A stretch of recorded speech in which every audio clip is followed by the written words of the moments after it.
आज जो मैं आपको कथा सरित सागर की कथा सुनाने जा रही हूँ, उस कथा का नाम है कथाओं की रक्षा। काणभूति ने पुष्पदत्त से सुनी हुई सारी कथा पैसाची भाषा में गुणाढ़ को सुनाई। अपने रक्त से सारी कथा को 7 लाख श्लोकों में लिखने में गुणाढ़ ने 7 वर्ष लगाए। इस कथा को सुनाकर काणभूति श्राप से छूट गया।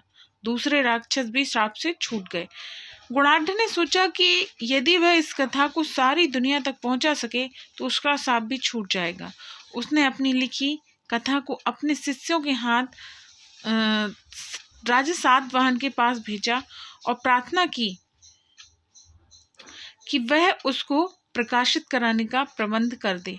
सातवाहन ने उसे पसंद नहीं किया और वापस कर दिया।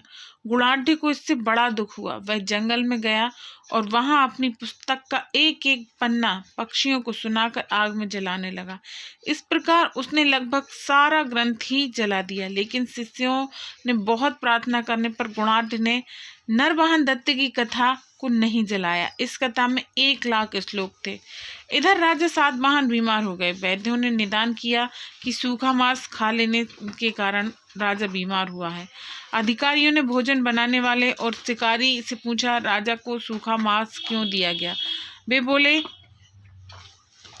जंगल में एक ब्राह्मण पशु पक्षियों को कथाएं सुनाता है। वे कथाएं इतनी रोचक हैं कि उनको सुनकर पशु पक्षी खाना पीना भूल गए हैं और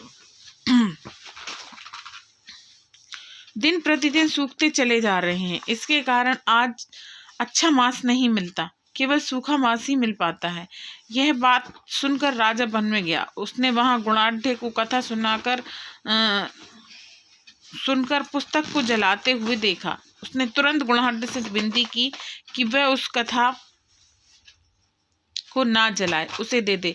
गुणाढ़ ने कहा कि अब तो केवल 1 लाख श्लोक ही कथा बची है, उसको मेरे 2 शिष्य तुम्हें सुना देंगे।